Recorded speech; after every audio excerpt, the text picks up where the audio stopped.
The 2025 draft is right around the corner, and with new stars on the horizon, such as Cam Ward and Shedeur Sanders, I thought it'd be interesting to look back on how the 2020 quarterback class has done now 5 years removed. The 2020 quarterback class was star-studded to say the least. There were 13 total guys taken, with the top 5 being franchise cornerstones. What it do, ladies and gentlemen? This is Triple DS. If you like a slightly chubby Hispanic man talking about football, you've come to the right place. We upload weekly content, so if you like football and you like stories and you like breakdowns of history, this is the channel for you. Please consider subscribing. We're on the road to 5,000 subs. Now, our very first quarterback was also the #1 overall pick. In the COVID draft, the Cincinnati Bengals would snag LSU's Joe Burrow. Burrow, to this point, is the best overall quarterback in terms of performance on the field. Yet, his seasons feel like they're always up and down.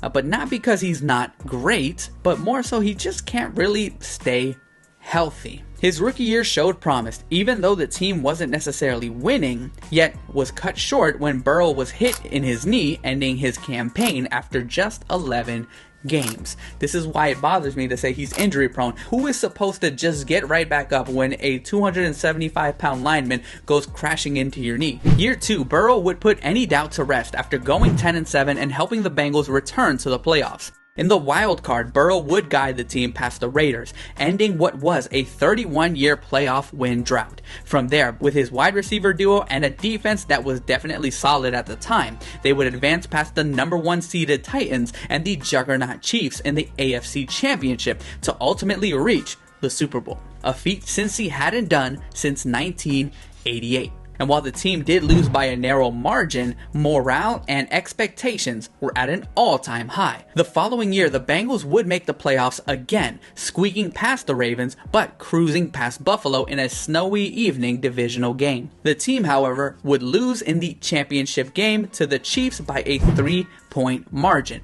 And since then, the Bengals haven't quite been able to recapture that 2-year run they had. Year 4, I can admit, was injury plagued. Burrow was hurt at the start of training camp with a calf strain that limited him for the early part of the season, and it definitely showed in his performance. Unfortunately, as he was getting better from that, another freak injury, this time to his wrist, would cost him and the Bengals their entire season. But it's in the following year, this past year, where Burrow would earn his second Comeback Player of the Year honors, and with good reason. From a statistical standpoint, he had his best year thus far in year 5. After getting his long-coming extension of 5 years and $275 million, Burrow would toss 43 touchdowns with just 9 interceptions and nearly 5,000 passing yards. Unfortunately, the Bengals were saddled with one of the worst defenses in NFL history this year, where it didn't matter how much the offense would score.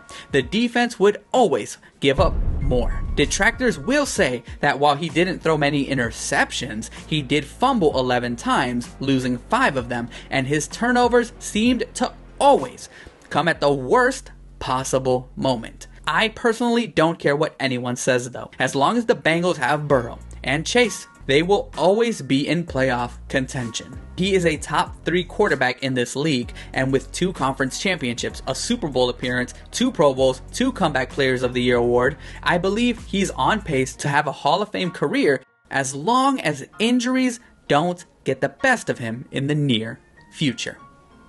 The next quarterback selected would be Tua Tagovailoa, going to Miami with the 5th overall pick. Before his gruesome injury during his junior year at Alabama, Tua was the consensus top quarterback prospect by a mile, but after his injury and Burrow's ascendance with LSU, he still only fell to the 2nd quarterback taken. The left-handed QB would get the starting nod by week 6, but his rookie season wasn't anything to write home about and was even benched a few times during this campaign. Things didn't get much better in year 2 as Tua would suffer another injury, this time to his ribs, and would be out of action for a month. The Dolphins at one point in 2021 were standing at 1-7 after 8 games, but they were able to turn things around in the second half, and Tua did play his part in getting that done. The team would win 7 straight and 8 of their last 9 to close out 2021, so they would end it on a high note even if they didn't make the playoffs. It was in 2022, however, that the breakout was truly here with Mike McDaniel as head coach and newly acquired Tyreek Hill. But again, Tua did keep dealing with injuries despite having success on the field. None were scarier than the hit he took in the Bengals game where he went completely stiff for a few moments. Despite how ugly that injury looked, he miraculously was back after just a few weeks. He'd continue his breakout year until he was injured yet again towards the end of the season. Tua would suffer another concussion and would miss the final 2 games and ultimately the playoffs. In 2023, Tagovailoa would turn it up to another level though. He became a Pro Bowler, he led the league in passing yards, and you can't forget the epic 70-20 beatdown of the Let's Ride Broncos. He'd even be healthy enough to play in all 17 games to truly show what he was capable of, and that when healthy, Tua was one of the better quarterbacks in the entire NFL. The only downside? A new narrative would begin around Tua and the Dolphins, and that rumor was that they were not capable of winning cold games. And it's hard to argue with the statistics, as Tua below 40 degrees is a completely different quarterback and the Dolphins are a completely different team. In the wild card, they would wet the bed, losing to the Chiefs 26-7, and just like that, one of the most incredible offensive years went to waste. Before the start of the 2024 season, Tua would receive an extension that would pay him through 2028, and the Dolphins looked to repeat. This did not go to plan, as again Tua would deal with injuries, specifically more concussions. This time in a week 2 game against the Bills, when Damar Hamlin of all players would hit Tua, again his body would tense up and it looked really bad. Many fans would argue at this point for the man to at least consider retirement given how severe the blow seemed, but Tua himself would say that he wasn't even considering it. He would return after a month, but Miami could not recapture the same offensive firepower that they had in 2023. Miami would fail to reach the playoffs, and Tua would end his season injured yet again, gone by week 15. With Tyreek Hill publicly saying he doesn't want to return, we will see how this may affect the Dolphins and Tua moving forward. As of now, he has proven that he is a capable quarterback in the NFL, as Miami is nowhere near the same team without him. His biggest issue is, and it seems like it always will be, his durability. To this point, he's earned 1 Pro Bowl nod, made the playoffs twice, but played in just 1, which was a losing effort, and has a solid 38-24 record as a starter. He's second all-time in career completion percentage in NFL history, behind only Joe Burrow. Not quite a Hall of Fame career just yet, but can still make an argument if he's able to ever remain healthy for an extended period of time. Justin Herbert was selected with the very next pick, going to the Chargers at 6. Out of everyone in this class, Herbert seemed to be the best by the end of year 1. It was in his first year that he would toss 31 touchdowns, the most for a rookie in a single season, and he would also be just the 4th to eclipse 4,000 yards passing. Herbert won Rookie of the Year by a mile. Year 2, Herbert didn't succumb to any sophomore slump and actually built on his success of 2020. He would throw 38 touchdowns and eclipse 5,000 yards, earning his first ever Pro Bowl nod, but the team would still go 9-8 and miss the playoffs. Year 3, the team would make the playoffs for the first time in his career at 10-7. Despite having a 30-14 lead against the Jags in the third, the Chargers would allow 17 unanswered points to ultimately fall 31-30. In the game itself, he did play okay, but he wasn't quite to the level that we were used to seeing. Despite the rocket to his back the first 3 years, Herbert hasn't quite been able to keep it up since 2022. 2023 was a lost season, I will say, as he had Brandon Staley at his peak of awfulness as his head coach, so the team as a whole would struggle before he was inevitably hurt in the final 4 games of the season. The silver lining for Herbert specifically here is how bad, and I mean how bad, the Chargers were without him. Moving to this past season in 2024, it seemed like it could rejuvenate his career. Fans were excited of the new pairing of Herbert with Jim Harbaugh. However, Herbert would have his lowest numbers in terms of pass yards touchdowns, and pass attempts. LA would make the playoffs, but Herbert would have too many costly turnovers and would lose to the Texans 32-12. All in all, the Chargers as a whole are a team on the rise and could make a serious run even by next year.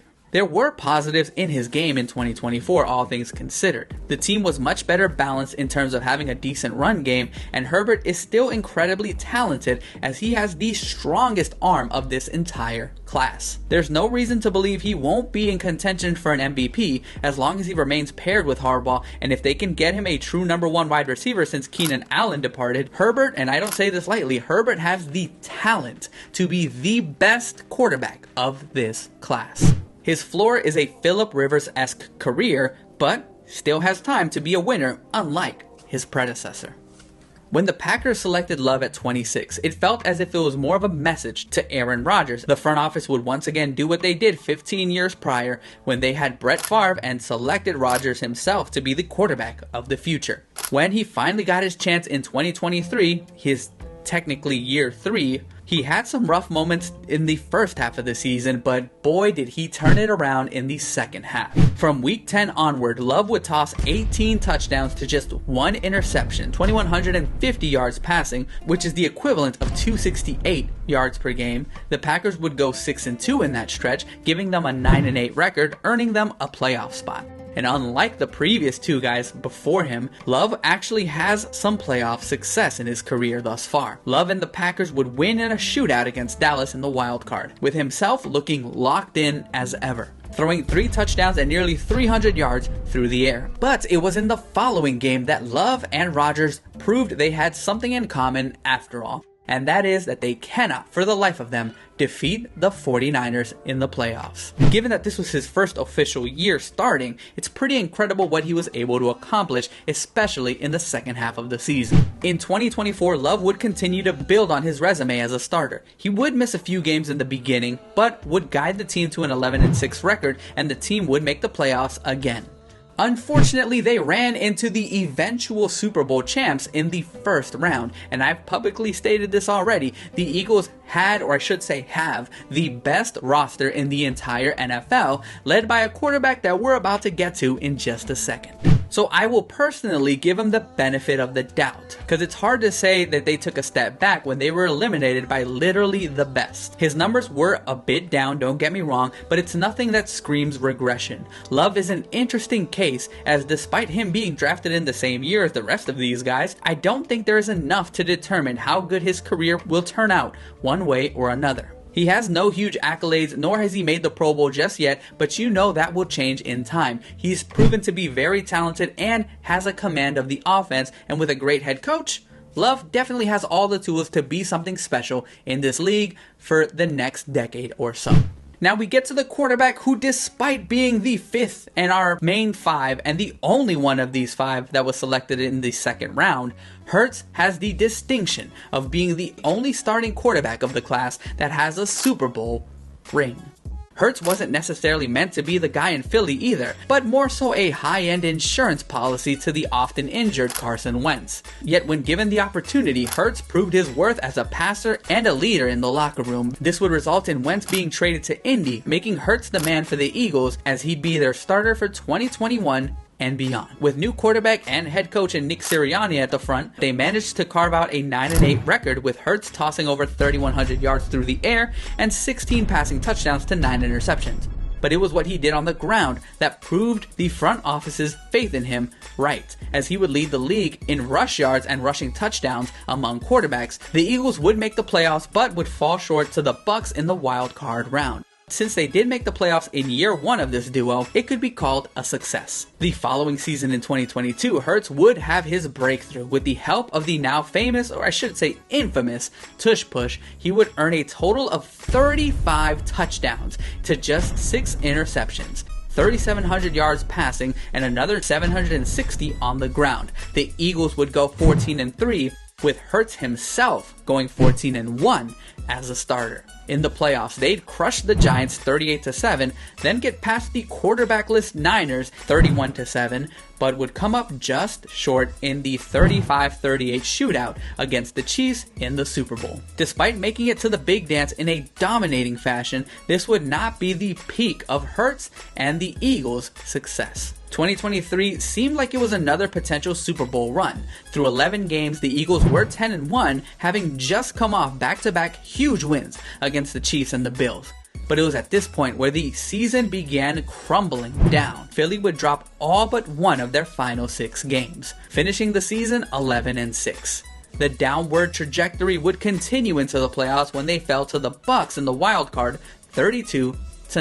Hurts would toss another 23 touchdowns, rushing for another astonishing 15, but with the team collapsing as they did, it was actually mostly Sirianni and the coaching staff that took the brunt of the blame. So in the offseason, there was a complete overhaul in terms of coaching staff. This turned out to be the best case scenario for the team, as the Eagles would make it all the way in 2024, as we just witnessed. The Eagles would churn out a 14-3 regular season and would essentially dominate every single playoff game. In the 4 matchups they had, 3 were multiple score wins, and that includes the beatdown of the Patrick Mahomes-led Chiefs. The team as a whole was as balanced in every category as I have ever seen, but history will only remember one thing.